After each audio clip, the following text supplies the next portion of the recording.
Sunday पारिवारिक प्रवचन में आप सबका हार्दिक अभिनंदन। संडे का पारिवारिक प्रवचन ये आपके परिवार के लिए कुछ न कुछ जरूर एक सप्ताह के लिए कार्य करने की प्रेरणा को देगा। इसलिए मेरा निवेदन है कि परिवार सहित इसको जरूर एक बार देखें आप कभी भी, जब भी आपके पास समय हो, क्योंकि मैं मानता हूं कि यदि परिवार के अंदर पति पत्नी और बच्चे इन सभी को एक ही गाइडेंस मिले, एक ही विचार मिले, एक ही बात पर आगे चले, तो परिवार का संगतिकरण यानी परिवार का एकत्र भाव बहुत अच्छी प्रकार से संपन्न हो जाता है। मेरा यह भी मानना है कि जब तक परिवार के अंदर परस्पर प्रेम भाव, वात्सल्य, एक दूसरे के प्रति समर्पण नहीं होगा, तब तक ईश्वर की व्यवस्था को वहाँ बिठाना, ईश्वर की व्यवस्था में जाना उनको कठिन प्रतीत होगा। इसलिए सुख और आनंद की अभिलाषा हम सबको है, तो इसलिए संडे पारिवारिक प्रवचन प्रत्येक रविवार को लगभग 11 साढ़े 11 बजे के बीच में मैं अपलोड करूंगा। जरूर देखने का आवश्यक रूप से प्रयत्न करें। सुबह समय नहीं मिल पाता है तो शाम को देखें। इससे पहले आज का जो वीडियो मेरा है, विषय है, वो है एनवे प्रॉब्लम। एनवे यानी कि ईर्षा। ईर्षा बहुत हमने देखी है, बहुत हमने महसूस की है, और ईर्षा के बारे में हमें बहुत कुछ जानना है। तो इसलिए आज हम थोड़ा ईर्षा पर बात करेंगे। इससे पहले मेरे 2 वीडियो जरूर आप देखें, वो भी संडे पारिवारिक प्रवचन में थे। तो मेरा 24 मई का जो वीडियो था संडे का, वो था एंगर कंट्रोल यानी क्रोध पर नियंत्रण। मैं अनुभव करता हूं कि परिवार के अंदर क्रोध की स्थिति यदा कदा उत्पन्न होती है, तो उसको कैसे हम नियंत्रित करें। तो 24 मई का मेरा वीडियो एंगर कंट्रोल पे, जिनको क्रोध आता है या जो चाहते अपने परिवार को क्रोध से मुक्त कराना चाहते हैं, तो वो जरूर सपरिवार इस वीडियो को एक साथ बैठ करके देखें। एंगर यानी क्रोध की आवश्यकता होती है डिसिप्लिन के लिए। संतुलन असंतुलन क्या है, ये सभी चीज़ों का विश्लेषण आपको उस मेरे संडे पारिवारिक प्रवचन में आपको प्राप्त होगा। उसके बाद 31 मई का मेरा जो संडे पारिवारिक प्रवचन का एक सप्ताह बाद, यानी कि 24 के एक सप्ताह बाद अगले सप्ताह जो मेरा पारिवारिक प्रवचन रहा है, उसके अंदर में ईगो कंट्रोल। परिवार के अंदर में हर व्यक्ति अपने आप को बड़ा सिद्ध करना चाहता है। परिवार के अंदर हर कोई अपनी बात मनवाना चाहता है। परिवार के अंदर हर कोई मैं की भावना को रखने का प्रयत्न करता है। तो उसको कैसे हम कंट्रोल करें पारिवारिक रूप में, सामंजस्य के रूप में। और जिस प्रकार से क्रोध की आवश्यकता हमारे जीवन में है, वैसे ही ईगो भी, यानी कि मेरा व्यक्तित्व अच्छा है, ये बात का अनुभव भी ईगो होता है, लेकिन ये पर्सनल अपने लिए होता है। आपके अंदर कितनी क्षमता है ये आप जानें, विचार करें और उसका गर्व भी महसूस करें, वो आपका ईगो है। लेकिन जब इस क्षमता को प्रदर्शित करना प्रारंभ करते हैं, बताना प्रारंभ करते हैं, अननेसेसरी डिस्प्ले करना प्रारंभ करते हैं, तो इसका अर्थ है कि वह ईगो प्रॉब्लम बन जाता है।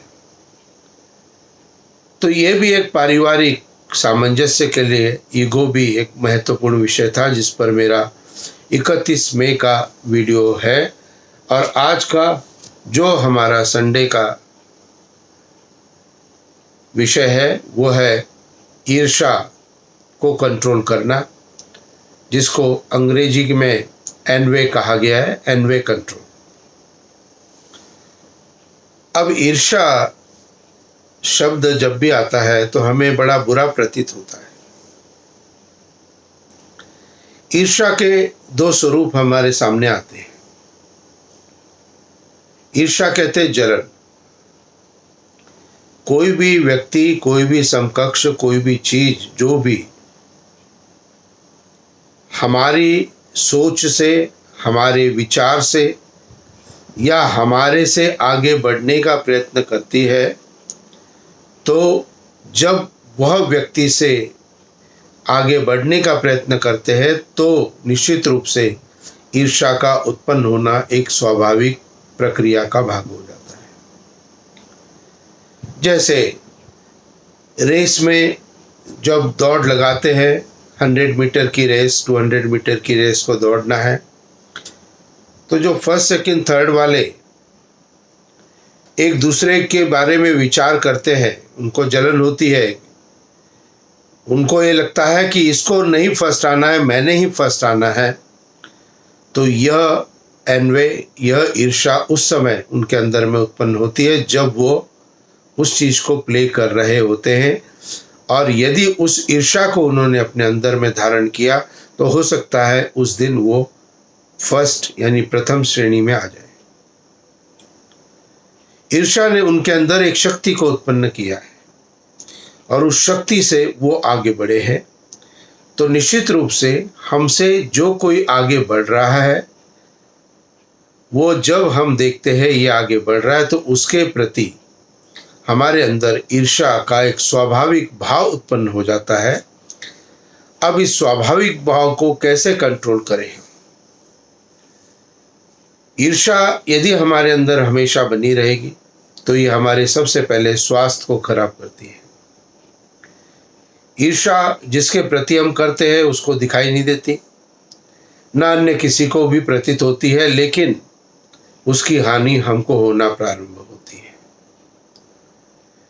तो ईर्ष्या से तात्पर्य है, जैसे एक कक्षा के अंदर में कोई भी फर्स्ट, सेकंड, थर्ड आते हैं बच्चे, तो उनको एक दूसरे के प्रति ईर्ष्या रहती है, जलन होती है कि वो क्यों आगे आ गए, मुझे आगे आना है। तो ये एक स्वाभाविक प्रक्रिया के अंदर में है। अब इसका बैलेंसिंग जो करना है उसके दो तरीके हैं कि हम उस ईर्ष्या को एज ए पॉजिटिव मैनर मान करके आगे चले या उसकी नेगेटिविटी को हम अपने जीवन में धारण करें। यह हमारे ऊपर निर्भर करता है कि हम उस ईर्ष्या को किस प्रकार से ले रहे हैं, उस जलन को किस प्रकार से ले रहे हैं। सामाजिक व्यवस्था में, पारिवारिक व्यवस्था में, स्कूल की व्यवस्था में, कॉलेज की व्यवस्था में यह चीज़ें, प्रक्रिया हमें अधिकतर दिखाई देती है कि हमसे कोई ईर्ष्या करता है या हम किसी से ईर्ष्या करते हैं। तो वेद इसके बारे में स्पष्ट निर्देश करता है, यो अस्मान द्वेष्टि यम वयम दुष्मस्तम ओ जम्भे दद्महा, कि हे प्रभु, जिससे मैं ईर्ष्या द्वेष करता हूं या जो मुझसे ईर्ष्या द्वेष करते हैं, मैं उनको आपकी व्यवस्था में सौंप देता हूं। किसकी व्यवस्था में? ईश्वर की व्यवस्था में। इसलिए कभी भी ईर्ष्या को अपने अंदर जगह नहीं देना है। अब चर्चा करते हैं कि यदि हमने अपने आप को इतना मजबूत कर दिया कि हमें जो भी ईर्ष्या होगी किसी से, तो उसको हम सकारात्मक रूप में उस ईर्ष्या के माध्यम से अपने आप को आगे बढ़ाना प्रारंभ करेंगे। एक उदाहरण आपको और देता हूँ। ईर्ष्या जब होती है तो व्यक्ति किस प्रकार से कार्य करता है। मान लीजिए कोई बहुत व्यक्ति अपने ऑफिस में बहुत अच्छा काम कर रहा है और उसका प्रमोशन होता जा रहा है। अब उसके जो समकक्ष व्यक्ति था, जो उसके लेवल का था, उसके अंदर ईर्ष्या उत्पन्न हो गई कि अभी तो मेरे साथ बैठता था, अब इसको केबिन मिल गया, इसका प्रमोशन हो गया, तो जलन हो गई। अब जिस व्यक्ति को जलन हुई है उसके पास उसको पॉजिटिव या नेगेटिव मैनर दोनों प्रकार के लिए वो कार्य कर सकता है। पॉजिटिव मैनर ये लेकर के कि भाई वो आगे बढ़ गया है, उसके प्रति मेरे मन के अंदर में जलन है, तो मैं भी मेहनत करूं उससे भी ज़्यादा, मैं भी उन सभी चीज़ों को करूं जो कि मुझे उससे भी आगे पहुंचा सके। तो ये जलन उस व्यक्ति को प्रेरणा दे सकती है और आगे बढ़ने की। लेकिन इस बात को कोई भी व्यक्ति, कोई भी मनुष्य, कोई भी छात्र, कोई भी स्टूडेंट भी इस प्रक्रिया को अपनाता नहीं है। अपितु अधिकतर हम देखते हैं कि ईर्ष्या का जो नेगेटिव, ईर्ष्या का जो एक दोष के रूप में, मानसिक दोष के रूप में हम उसको आगे ले जाते हैं। और हम क्या करते हैं, अब जो ऑफिस में आगे बढ़ गया, जिसको केबिन मिल गया है, अब उसकी निंदा करना प्रारंभ कर देते हैं। ये ईर्ष्या का नेगेटिव स्वरूप है। आपको अंदर से अंदर वो चीजें बड़ी घातक आपके लिए हर समय आपको चोट पहुंचाती रहेगी, और उस चोट के कारण आप क्या करेंगे, आप उस व्यक्ति की निंदा करना प्रारंभ करेंगे, जिसको साधारण भाषा में यदि बोलेंगे तो कहते हैं किसी की टांग पकड़ के पीछे खींचना। जो आगे जा रहा है उसकी टांग पकड़ के पीछे खींचना। तो ये किसके कारण, ये ईर्ष्या के कारण है। तो ईर्ष्या एक स्वाभाविकता हम सब के अंदर में होती है, जलन हम सब के अंदर स्वाभाविकता में होती है, और ऐसा कोई भी व्यक्ति नहीं है जो कि ईर्ष्या के भाव को नहीं रखता है। लेकिन उसके सकारात्मक पहलू को हमें ध्यान में रखना है, और उस ईर्ष्या, उस एनर्जी को हमने पावर में कन्वर्ट करना है। किस में कन्वर्ट करना है, पावर में, शक्ति के अंदर, और निश्चित रूप से उसके द्वारा हमें आगे चलना है। स्टूडेंट्स अपने सर्कल के अंदर देखते हैं कि बहुत से दूसरे स्टूडेंट उनको नीचा दिखाने का प्रयत्न करते हैं। पारिवारिक व्यवस्था में हम अपने रिलेशंस में भी देखते हैं कि हमारे कई रिलेटिव्स ऐसे भी हो सकते हैं जो कि हमको नीचा दिखाने का प्रयत्न करते हैं। सामाजिक व्यवस्था में भी ऐसे कई लोग हो सकते हैं जो हमें नीचा दिखाने का प्रयत्न करते रहेंगे। हमेशा इस बात को ध्यान में रखिए कि उन लोगों को आप कोई सुधार नहीं सकते हो, उन लोगों को आप कोई चेंज नहीं कर सकते हो, उन लोगों के विचारधारा को आप टर्न नहीं कर सकते हो। आप उनके प्रवाह में खुद को डाल देते हो। आप उनकी इस जो उनकी ईर्ष्या है उसके अंदर आप भी एक मेंबर बन जाते हो। आपको क्या करना है, यदि आपके प्रति कोई भी व्यक्ति ईर्ष्या करता है तो उस ईर्ष्या के कारण आपके अंदर कोई भी उसका प्रभाव, कोई भी भाग आपको निश्चित रूप से आपके जीवन का अंग नहीं बनना चाहिए। किसी को कहे को हम नहीं रोक सकते, किसी की सोच को हम नहीं रोक सकते। हाँ, जो कार्य हम करना चाहते हैं वो हम करते चले जाएं। हम अधिकतर क्या करते, अपने कार्य के अंदर प्रगति करने से अलावा हम उन चीजों के अंदर भी अपने आप को डाल लेते हैं। हम उस जो ईर्ष्या हमसे कर रहा है उसके अंदर हम भी उससे ईर्ष्या करना प्रारंभ कर देते हैं। हम भी अपने अंदर उस जलन को उत्पन्न कर देते हैं।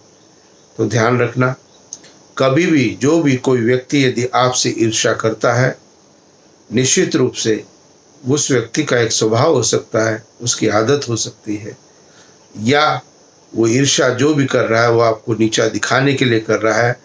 अब आपको क्या करना है, आपको वहाँ पर अपने आप को व्यवस्थित रखना है।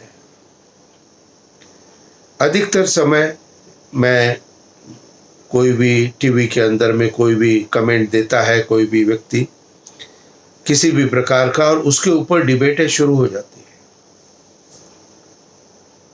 अब वो चर्चा का विषय बनकर के उसका कोई सॉल्यूशंस नहीं होते, न वो व्यक्ति सुधरता है, न उसको समझाने वाले इन चीजों को प्लस माइनस कर सकते।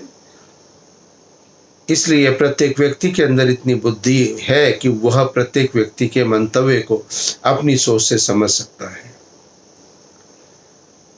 तो इसीलिए जब भी कभी कोई भी व्यक्ति आपको स्कूल कॉलेज में, आपके फ्रेंड सर्कल के अंदर, आपके पारिवारिक रिलेशंस के अंदर, आपको सामाजिक व्यवस्था के अंदर, आपको कभी भी ईर्ष्या यदि कोई व्यक्ति आपसे करता है तो उसके प्रति अपने चिंतन को, अपने हृदय में स्थान नहीं देना है। महर्षि दयानंद सरस्वती ने एक वाक्य बहुत उत्तम अपने जीवनी के अंदर में आता है। उन्होंने कहा कि जो कोई भी यदि प्रश्न करता है, शंका करता है, यदि वह व्यक्ति अपनी जिज्ञासा के कारण शंका कर रहा है और उसका अनुभव यदि हमें हो रहा है तो हमें उसका उत्तर देना चाहिए। और उन्होंने आगे क्या वाक्य लिखा है कि जो कोई कपट से यदि पूछता हो, किसे? कपट से, यानी उसको नीचा दिखाने के हिसाब से, यदि कोई कपट से कोई पूछता हो तो वहां मौन रहना ही उचित है। तो क्या करना है? हमें मौन रहना है। वहां उन चीजों के साथ अपने आप को डिस्टर्ब नहीं करना है, अपनी व्यवस्था को हमें हटाना नहीं है। इसलिए प्रतिस्पर्धा जो कहते हैं, कंपटीशन जो कहते हैं, उसका जो बीज है, उसका बीज होता है ईर्ष्या। और कॉम्पिटिटिव इस लाइफ के अंदर में हर कोई आगे बढ़ना चाहता है, जरूर बढ़े, जरूर आगे बढ़े, लेकिन ये आपका कर्तव्य नहीं है कि आप अपने आगे बढ़ने के लिए दूसरे को नीचा दिखाने का प्रयत्न जीवन में कर रहे हैं। आप किसी की निंदा कर रहे हैं, आप किसी को अपमानित कर रहे हैं, आप किसी को उसकी योग्यता के अनुसार स्थान भी नहीं दे रहे। ये सारी चीजें को यदि आप करते हो तो आप अपने जीवन के अंदर में कभी भी आगे नहीं बढ़ सकते हो, क्योंकि आपने उस ईर्ष्या के स्वरूप को, अंधकार को अपने जीवन में अपना लिया है। इसलिए जो व्यक्ति योग्य है उसको उसका स्थान आवश्यक रूप से देना चाहिए, सबको ही देना चाहिए, सबको ही पता लगना चाहिए। कई सामाजिक व्यवस्था में आजकल कई सारी न्यूज़ आ रही है, हमें आत्महत्याएं भी हो रही है। अब ये सब क्या है? ये ईर्ष्या के कारण है, इसका कारण है ईर्ष्या। तो किसी के प्रति ईर्ष्या हो गई और उसको इतना परेशान कर दिया, इतना तंग कर दिया कि वह व्यक्ति अपने प्राण तक त्याग दे। तो ये सभी ईर्ष्या के कारण है, जलन के कारण है, दूसरे को आगे बढ़ते हुए न देखने के कारण है। मनुष्य योनि इसके लिए प्राप्त नहीं हुई है। आपने जितना भी ज्ञान प्राप्त अब तक किया है वो इसके लिए नहीं किया है। आपने जितने यज्ञ आदि हवन आदि किए हैं वो इसके लिए नहीं किए हैं। आपने कहा है कि संसार का उपकार करना इस समाज का मुख्य उद्देश्य है, अर्थात शारीरिक, आत्मिक और सामाजिक उन्नति करना। आपने कहा है कि सबकी उन्नति में अपनी उन्नति समझनी चाहिए। स्पष्ट निर्देश है कि सबकी उन्नति में अपनी उन्नति समझनी चाहिए, अर्थात कोई व्यक्ति उन्नति कर रहा है तो उसके अंदर अपनी स्वयं की उन्नति को आपने अनुभव करना है। शायद हमने पढ़ा बहुत बार है, शायद हमने सुना बहुत बार है, शायद हम अपने कहीं ना कहीं मन में उस बात को मानते हैं, लेकिन प्रैक्टिकल जीरो है। प्रैक्टिकल में हम देखते हैं कि सबकी उन्नति में यदि कोई व्यक्ति उन्नति कर रहा है तो उसको पीछे करना है, उसको अपमानित करना है, उसको सिस्टम से दूर करना है, उसके लिए झूठ बोलने की एक प्रक्रिया को प्रारंभ करते हैं। क्या करते हैं? झूठ बोलना, असत्य, झूठ झूठ और झूठ, असत्य असत्य असत्य। इसलिए आप अपने जीवन के अंदर ये सोच करके चलिए कि संसार के अंदर जहाँ हमारी व्यवस्था है, हमारी व्यवस्था के अंतर्गत जितना भी हमारा सर्कल है, इस सर्कल के अंदर सभी प्रकार के व्यक्ति हमको प्राप्त होंगे, सभी प्रकार के मित्र हमें प्राप्त होंगे, सभी प्रकार के सभी लोग हमें मिलते रहेंगे। लेकिन उन लोगों के अंदर में कितना हमें जुड़ना है या कितना हमें उनसे दूरी बना करके चलना है, यदि आपने इस विज्ञान को, इस साइंस को समझ लिया तो आप एनवे से दूर हो सकते हो, आप ईर्ष्या से स्वयं को दूर कर सकते हो। आप उस व्यक्ति से दूर हो जाए, आप उस व्यक्ति के विचारों से दूर हो जाए जो आपके लिए ईर्ष्या करता है। आप उसकी सोच को बार बार अपने अंदर में स्थान नहीं दे, और सबसे बड़ी बात, न किसी से उसके ऊपर चर्चा करें। चर्चा भी नहीं करनी, बोलना भी नहीं, totally out of the mind. और यदि कोई आपकी ईर्ष्या करता है, आपके प्रति जलन रखता है, और वो जितने भी कार्य यदि आपके लिए कर रहा है और आपके दिमाग में उस व्यक्ति का कोई स्थान ही नहीं है, आप समझ लो यू आर सेफ।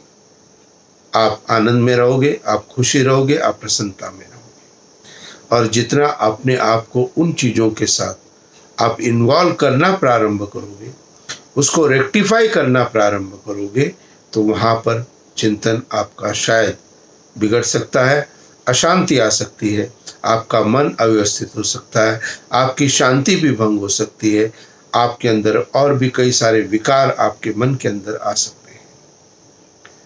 इसलिए कोई भी हमसे यदि ईर्ष्या करता है, द्वेष करता है, तो जो वेद वाक्य है, यो अस्मान द्वेष्टियम वयम दुष्मस्तम ओ जम्बे दद्महा, के प्रभु जो हमसे द्वेष करते हैं, ईर्ष्या करते हैं, या जिनसे हम ईर्ष्या या द्वेष करते हैं, यहाँ दोनों चीजें कही गई कि जिनसे हम करते हैं, जिनके लिए, या जो हमसे करते हैं, उनको हम आपकी व्यवस्था में सौंप देते हैं। अब आप किसी से ईर्ष्या कर रहे हो और आपने वो व्यवस्था ईश्वर को सौंप दी। कोई आपकी बुराई कर रहा है, आपको पता लगा, आपने वो व्यवस्था ईश्वर के सामने छोड़ दी। अब जब आपने ईश्वर की व्यवस्था में दे दी, अब आपके पास उसकी सोच है क्या? नहीं। आपके पास उसकी सोच होनी चाहिए क्या, जिसको आपने ईश्वर को समर्पित कर दिया है? होनी चाहिए? नहीं। लेकिन हम शायद मंत्र तो पढ़ लेते हैं, लेकिन मंत्र के भाग को अपने जीवन में अपनाते नहीं हैं। बार बार हम उसके प्रति विचार करते रहते हैं, अरे जो चीज़ हमने परमात्मा की व्यवस्था में छोड़ दी है, वो ईश्वर अपने आप उनको अपने कर्मों का हिसाब से अपनी व्यवस्था दे देगा। उसके अंदर हमें अपने आप को अव्यवस्थित नहीं करना है। यह वेद का संदेश है। इसलिए इस वेद के संदेश को जब हम 6 बार बोलते हैं मंत्र पाठ के अंदर में, 6 बार बोलने का एकमात्र उद्देश्य है कि इस बात को पूर्णतः 100% हमें अपने जीवन के अंदर धारण करना है। इसलिए प्रसन्न रहो। जो आपकी प्रतिभा है, जो आपका ज्ञान है, जो आपकी कार्यशैली है, जो आपका परिवार है, जो आपकी सामाजिक व्यवस्था है, उसको आगे बढ़ाने का प्रयत्न करो। उसको और अच्छा और अच्छा और अच्छा करने का प्रयत्न करो। और चीज़ों में और आगे जाना है, और आगे जाना है। हाँ, आपके आगे बढ़ने के अंदर रुकावटें पैदा करेंगे जो आपसे ईर्ष्या करते हैं, लेकिन हमें उन रुकावटों पर विशेष ध्यान नहीं देना है, उसको ईश्वर की व्यवस्था में छोड़ना है। इसलिए हमें वेद के इस भाग के मंत्र के इस भाग को जरूर अपने जीवन में अपनाना है, जिसको हम 6 बार हम कहते हैं कि हम यो अस्मान् द्वेष्टि यम वयम दुष्मस्तम ओजम वेदद्मः, कि हे प्रभु, जो हमसे द्वेष ईर्ष्या करते हैं या हम जिससे ईर्ष्या द्वेष करते हैं उसको आपकी व्यवस्था में छोड़ देते हैं। आज के बाद आपके अंदर इस बात का ध्यान होना चाहिए, ये चीज आपके अपने अंदर आनी चाहिए। संभल करके आपको चलना है, गड्ढा आ सकता है, संभल करके आपको चलना है, कांटा आगे हो सकता है, लेकिन वो गड्ढा क्यों आया उसके लिए हम वहीं बैठ कर के सोचते रहे, विचार करते रहे, तो ये हमारा कर्तव्य नहीं है। कांटा हमारे रास्ते में क्यों आ गया है, यह हमारा वहां बैठ करके विचार करने का समय नहीं है। अभी तो हम गड्ढे से बच करके अपने रास्ते पर आगे चलते हैं। कांटे जो हमारे सामने आया उसको हम अपने पैर से हटा देते हैं और फिर आगे चलते हैं। तो जब हम अपने राह के अंदर, अपने मार्ग के अंदर कोई भी अवरोध यदि आता है, उस अवरोध को यदि हम दूर करते हैं तो निश्चित रूप से वो हम अपने पथ पर आगे बढ़ सकते हैं। यदि हम अवरोध के साथ वहीं रुक जाएंगे, गड्ढे के पास ही हम खड़े होकर के सोचते रहेंगे और न जाने क्या क्या बातें हम सोच लेंगे कि ये गड्ढा पता नहीं किसने खोद दिया, क्यों खोद दिया, ये कोई खोदने की जगह, ये तो रास्ता है, 50 चीजें आप सोच सकते हो। और ये हम करते हैं, हम उस गड्ढे के पास रुक करके सोचते हैं। हम उस कांटे से पहले सोचते हैं कि किसी ने ये कांटा मेरे सामने मेरे हानि के लिए बिछाया है। यदि विचार करना प्रारंभ कर दोगे तो अपने मार्ग पर आगे नहीं बढ़ सकते हो। अपनी मंजिल को, अपने आपकी जो स्थिति है उस तक आप नहीं पहुंच सकते हो। इसलिए जिस किसी ने भी आपके मार्ग में कांटा बिछाया है, उस कांटे को आप हटा दीजिए, दूर कर दीजिए। अपने अंदर इतनी सामर्थ्य और शक्ति बनाइए कि वो कांटे जो हमारे सामने आते रहेंगे वो हमारे लिए निश्चित रूप से मार्ग का अवरोधक नहीं बनेंगे। अभी तो हम उनको अपने जीवन में कोई स्थान नहीं देंगे, अपने विचारों में कोई स्थान नहीं देंगे। हम उन कांटों पर, उन गड्ढों पर कभी भी सोच विचार नहीं करके हम उससे बच करके आगे निकलना प्रारंभ करेंगे। आपका लक्ष्य है आगे निकलना। जो स्टूडेंट्स है, हो सकता है आपके फॉलो स्टूडेंट्स, आपके फ्रेंड्स भी हो सकते हैं, आपको पढ़ाई के अंदर डिस्टर्ब करना प्रारंभ करें। यदि आप अच्छी पढ़ाई में नंबर आ रहे हैं, वो आपको इधर उधर की बातों के अंदर ले जाएंगे, वो आपको इधर उधर की चीज़ों के अंदर उलझा के रखेंगे, वो आपकी पढ़ाई की व्यवस्था को डैमेज करने का भी प्रयत्न कर सकते हैं। स्टूडेंट्स को विशेषतः ध्यान रखना है कि उनका इंटेंशन हमारे लिए क्या है। और अभी मेरे जो 6 वीडियो पिछले आए हैं इस सप्ताह के, वो सारे स्टूडेंट्स के ऊपर आए। तो मेरा जो स्टूडेंट सीरीज में 6 वीडियो मेरे आए हैं और उन 6 वीडियो के अंदर में स्टूडेंट्स के लिए मैंने निश्चित रूप से एक गाइडलाइन दी है। सारे स्टूडेंट्स उन 6 वीडियो को जरूर देखें। स्टूडेंट्स यानी कि आपके बच्चे जो स्टूडेंट हैं, आप चाहते हो कि उनको गाइडेंस चाहिए तो ये 6 वीडियो अपने बच्चों को जरूर दिखाएं। और बच्चों को कैसे चलना है इसको आपको भी समझना है, इसलिए आपको भी उन 6 वीडियो को जरूर उनके साथ बैठ करके देखना है, गाइडेंस लेनी है, गाइडलाइन करनी है। तो जो कर्तव्य पथ हमने लिया है कि अब इन कर्तव्य पथ में जो भी हम आगे बढ़ते रहेंगे उसके अंदर बाधा, अवरोध उत्पन्न करने का प्रयत्न सभी लोग करना प्रारंभ करेंगे। कई लोग कोई अच्छाई बढ़ती है, कोई व्यक्ति आगे बढ़ने का प्रयत्न करता है, एन केन प्रकरण उसकी बुराई करना प्रारंभ करते हैं। ये बहुत स्वाभाविक मानिए इस बात को, और इसका एक्सपेक्टेशन भी रखिए। आप ये सोचिए कि आपको जीवन में आगे बढ़ना है तो आपके लिए सामने गड्ढे बनाने वाले, आपके सामने कांटे बिछाने वाले बहुत सारे लोग आएंगे,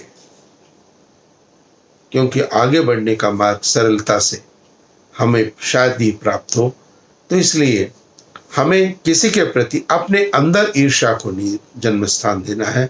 किसी के प्रति जो भी हमसे बुरा सोचता है हमारे लिए, उसके लिए भी हमें अपने अंदर उस बुराई को नहीं सोचना है, अपितु क्या करना है, उससे डिस्टेंस बना के चलना है, उससे दूरी बना के चलनी है। एक अच्छे व्यक्ति के साथ आज यदि आप रहोगे तो आप क्या प्राप्त करोगे, अच्छाई प्राप्त करोगे।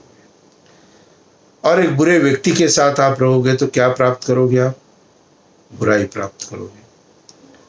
बहुत से व्यक्ति अच्छे और बुरे दोनों से मिलजुल रखते हैं, और वेद इस बात को सर्वथा निषेध करता है कि हमें कभी भी बुरी संगति में कभी भी नहीं रहना चाहिए, और अच्छे और बुरे दोनों से भी मेल हमें नहीं रखना चाहिए। केवल मात्र हमारा मेल, हमारा संपर्क केवल अच्छे व्यक्तियों के साथ होना चाहिए, और बाकी की जो व्यवस्था हमारी है, चाहे वो सामाजिक हो, चाहे वो पारिवारिक हो, चाहे वो रिलेशन में हो, वहाँ पर केवल मात्र हमें नमस्ते और गुड मॉर्निंग जो भी है, और उसके बाद टाटा बाय बाय, साथ नहीं रहना है बुरे व्यक्तियों के, और न उनके बारे में कोई चिंतन आपने करना है, न उनके लिए कुछ आपने सोचना है। इसलिए जो आपसे ईर्ष्या करते हैं उनके लिए आप स्वयं कभी भी ईर्ष्या का भाव अपने अंदर उत्पन्न होने नहीं दें। आप अपने आप को अव्यवस्थित नहीं करना है। आपने क्या करना है, परमपिता परमात्मा की ध्यान करना है, उपासना। कभी कभी किसी के प्रति आपके मन में ईर्ष्या की भाव उत्पन्न जब भी हो तो एक सरलतम उपाय है, जिस समय आपके अंदर किसी के प्रति ईर्ष्या की भाव उत्पन्न हो, तुरंत क्या करना है, ओम, अरे मैं क्या सोच रहा था, हटाओ। ओम भूर्भुवस्व तत्सवितुर्वरेण्यं भर्गो देवस्य धीमहि धियो यो नः प्रचोदयात्। गायत्री मंत्र बोलिए। किसी के प्रति आपके मन में ईर्ष्या की भावना आती है, बुरी बात आती है, गायत्री मंत्र का उच्चारण करें। किसी के प्रति आपके मन के अंदर ईर्ष्या द्वेष के भाव उत्पन्न होते हैं तो आप क्या कहेंगे, यो अस्मान द्वेष्टि यम वयम दुष्मस्तम ओजम वेदद्मा, कि हे प्रभु जो कोई मुझसे द्वेष करते हैं या जिनसे मैं द्वेष करता हूं उसको मैं आपकी व्यवस्था में छोड़ देता हूं। फ्री हो गए।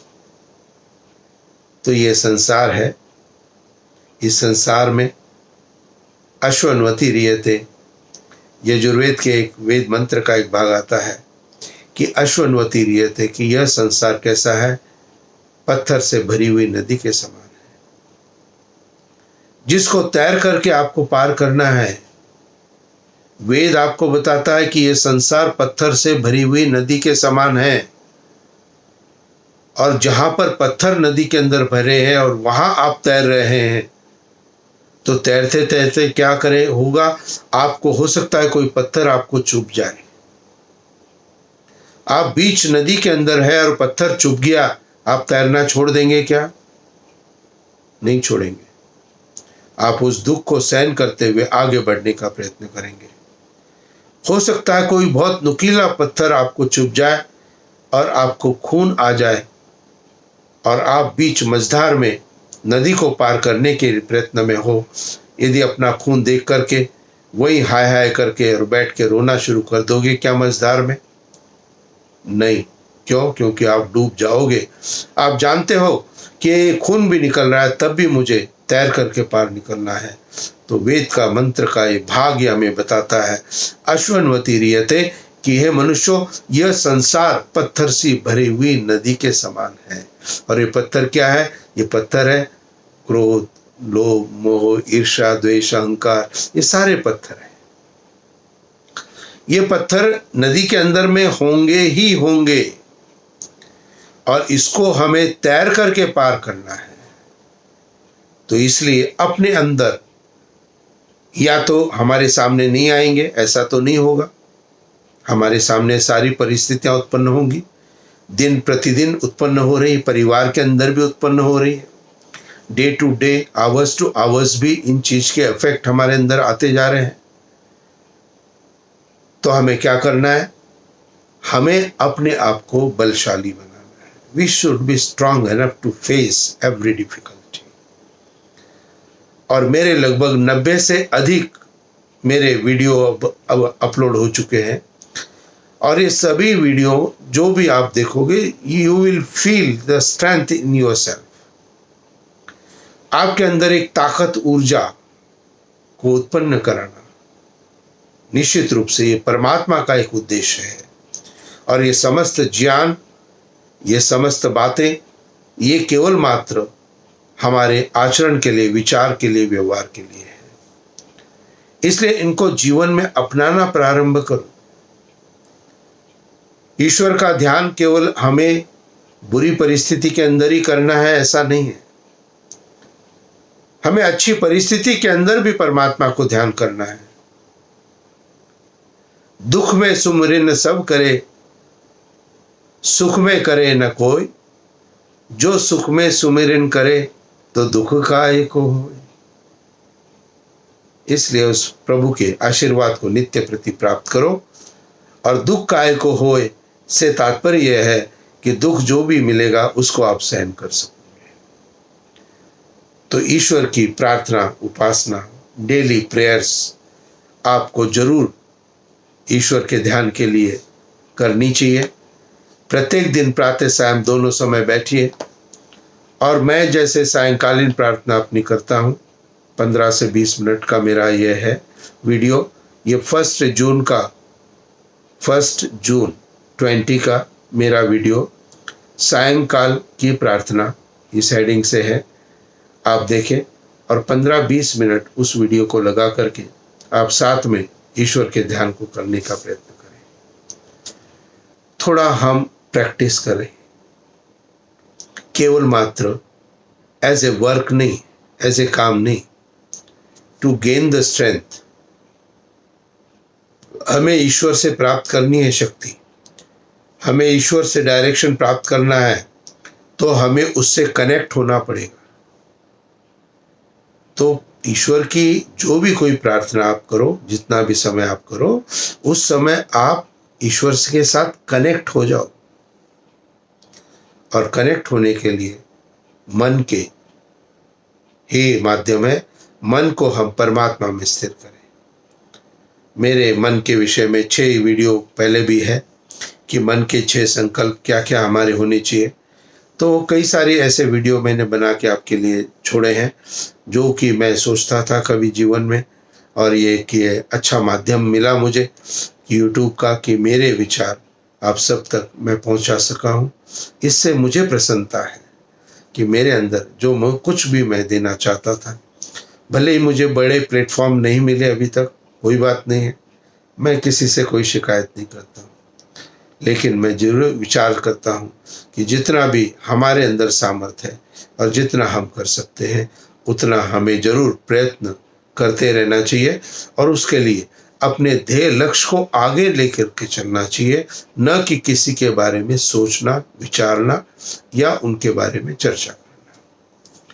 तो आप अपने अंदर से प्रभु भक्ति के माध्यम से, परमात्मा की समीपता से ईर्ष्या के भाव को उत्पन्न होने से रोक सकते हैं। आप किसी के भी प्रति अपने अंदर ईर्ष्या उत्पन्न नहीं होने देंगे। और निश्चित रूप से आपसे जो ईर्ष्या करते हैं, उनसे आप साहस के साथ, दृढ़ता के साथ, टू द पॉइंट आप उनको बैकफायर कर सकते हैं। इतनी शक्ति परमात्मा आपको देगा। वो आपके सामर्थ्य से डरेंगे उनके अंदर भय उत्पन्न होगा आपसे चर्चा करने में। तो अपने अंदर इतना सामर्थ्य उत्पन्न करो कि निश्चित रूप से आपके ऊपर प्रभु का आशीर्वाद प्राप्त हो। और वेद के जो भी संदेश हैं उन संदेशों को केवल मात्र बोलने तक सीमित नहीं रखना है, अपितु जीवन में धारण करना है। तो हम यो अस्मान द्वेष्टि मुद्दिश्मस्तमो जम्बे दद्मा, हमने 6 बार तो प्रत्येक बार हम संध्या में बोलते हैं। अब यदि हम अपने जीवन में यह 6 बार प्रत्येक दिन, यदि सुबह 6 बार शाम को, तो 12 बार, और एक महीने का लो तो 12 तिया 36, 360, या दिन में 1 बार संध्या कर रहे तो 180 बार यदि महीने में बोला है। और फिर भी आज यदि मैं ईर्ष्या से अपने आप को जला रहा हूं किसी के प्रति, तो ये मेरा वो पाठ निश्चित रूप से मैंने अपने जीवन में अपनाया नहीं है। तो जो कुछ आप पाठ कर रहे हो उन वेद मंत्रों के अर्थों पर भी चिंतन करो और उसके हिसाब से अपने जीवन को बनाने का प्रयत्न करो। मेरे कल से 6 वीडियो फैमिली वीडियोस होंगे, जिसके अंतर्गत बच्चों के लिए भी, पति पत्नी के लिए भी, हमारे माता पिता जो दादा दादी है या सीनियर सिटीजन्स घर में हैं उनके लिए भी। तो गाइडलाइंस थोड़ी सी मैं देना प्रारंभ करूंगा। तो फैमिली के मेरे 6 वीडियो अब नेक्स्ट वीक में आपको प्राप्त होंगे। यह सीरीज होगी फैमिली सीरीज, और फैमिली सीरीज को भी आप जरूर देखने का प्रयत्न करें। और जिन्होंने मेरा यूट्यूब चैनल सब्सक्राइब नहीं किया है वो ज़रूर सब्सक्राइब करें, जिससे मेरे अगले वीडियो की नोटिफिकेशन उनको मिले। और मैं डेली अपने वीडियो अपलोड कर रहा हूँ। आज के ये वीडियो मिला के 90+ मेरे वीडियो अपलोड हो चुके हैं। तो आप सभी ने मुझे बहुत स्नेह दिया है, आप सब ने मुझे बड़ी आत्मीयता दी है, और ये सभी उसी का परिणाम है कि मैं आज आपको कुछ देने में समर्थ हो सका हूँ। इति ओम शांति शांति शांति। ओ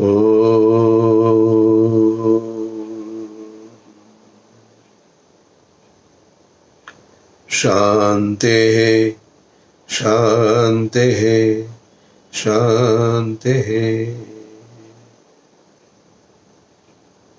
नमस्ते।